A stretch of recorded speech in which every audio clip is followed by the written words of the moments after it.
लैलतुल क़द्र रमज़ानुल मुबारक की सबसे मुक़द्दस रात है। वो रात जब कुरान पाक नाजिल हुआ, लेकिन इस रात दर हकीकत हुआ क्या था, इसके राज क्या हैं और ये रात हज़ार महीनों से बेहतर क्यों है।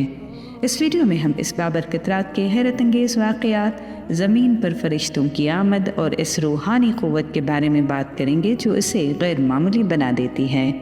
कहा जाता है कि रातें इंसान के दिल के ज़्यादा करीब होती हैं। नबी करीम सल्लल्लाहु अलैहि वसल्लम भी जब 35 साल के थे तो आप सल्लल्लाहु अलैहि वसल्लम ने गौर व फ़िक्र के लिए गारे हिरा में क़ियाम करना शुरू किया, जो जबल नूर पर वाक़ है और मक्के से तकरीबन 6 किलोमीटर के फ़ासले पर है।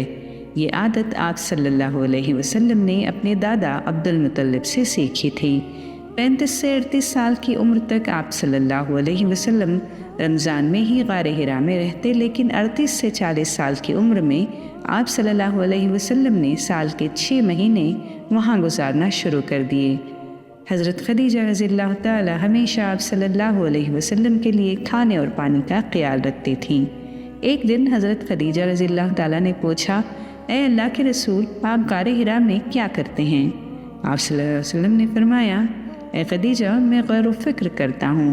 यह उसी कुरानी आयत के मुताबिक था कि वो लोग जो उठते बैठते और लेटते हुए अल्लाह की निशानियों में गौर व फ़िक्र करते हैं। सूरतुल आल इमरान 191। आप सल्लल्लाहु अलैहि वसल्लम उन रातों में तफक्कुर यानी गहरी सोच में मशगूल रहते, जो कि एक अजीम इबादत है।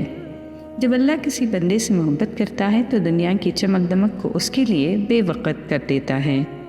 फिर आई वो रात जो तारीख़ का सबसे बड़ा मोड़ बनी, यानी लैलतुल क़द्र। इस रात आसमान के तमाम फरिश्ते ज़मीन पर एक अजीम शान काफ़िले की तरह उतरे। हर शैतान को दूर कर दिया गया।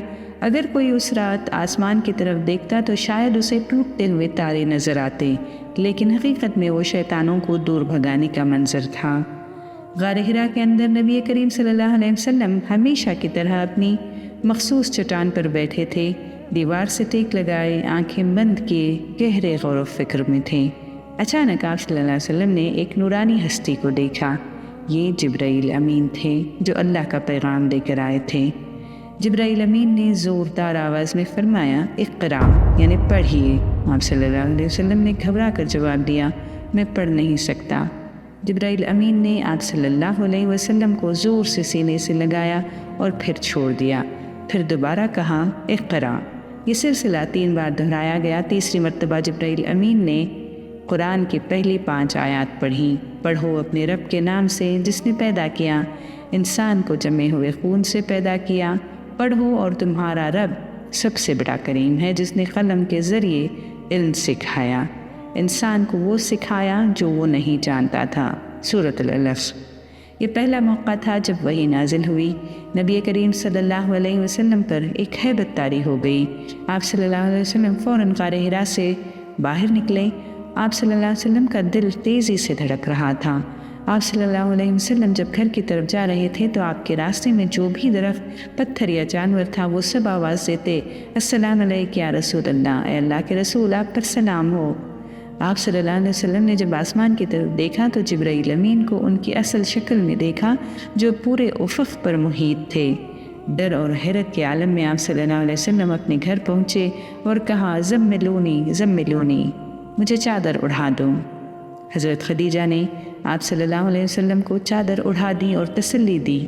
कुछ देर बाद जिब्राइल अमीन दोबारा तशरीफ़ लाए और फरमाया, ए चादर ओढ़ने वाले, उठो और ख़बरदार करो। सूरतुल मुदस्सिर। ये हुक्म सिर्फ़ नबी करीम सल्लल्लाहु अलैहि वसल्लम के लिए नहीं था, बल्कि हमारे लिए भी है। खुम फंज़िर, उठो और लोगों को ख़बरदार करो। शब क़द्र 1000 महीनों से बेहतर है। इस रात जिब्राइल अमीन की क़ियादत में फ़रिश्ते ज़मीन पर उतरते हैं और जो भी शख्स दुआ, ज़िक्र या इबादत में मशगूल होता है वो उस पर रहमत की परछाइयाँ डाल देते हैं और दुआ में शामिल हो जाते हैं। ये सिलसिला फ़ज्र के वक्त तक जारी रहता है। नबी करीम सल्लल्लाहु अलैहि वसल्लम ने फरमाया, जो शख्स ईमान के साथ और सवाब की नीयत से शब क़द्र में क़ियाम करे, उसके तमाम पिछले गुनाह माफ़ कर दिए जाएंगे। इस रात करना क्या है? زیادہ سے زیادہ نوافل ادا کریں، 2 رکعت بھی آپ کی تقدیر بدل سکتی ہیں۔ قرآن کی تلاوت کریں اور اس پر غور کریں، خصوصی دعائیں مانگیں۔ اللہم انک عفو تحب العفو فاعف عنی، اے اللہ تو معاف کرنے والا ہے اور معافی کو پسند کرتا ہے، بس ہمیں معاف فرما دیں۔ نبی کریم صلی اللہ علیہ وسلم پر درود بھیجا کریں، صدقہ کریں۔ کہتے ہیں کہ اس رات دیا گیا صدقہ 30,000 گنا زیادہ اجر کا سبب بنتا ہے۔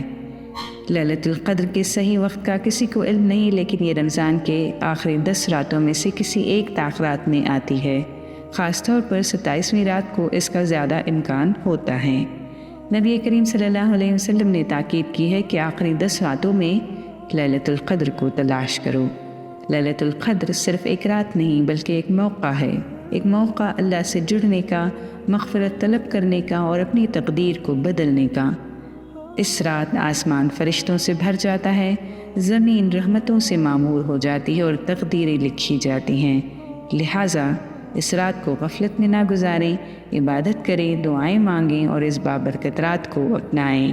اللہ ہم سب کو لیلۃ القدر کی برکتیں نصیب فرمائیں، آمین۔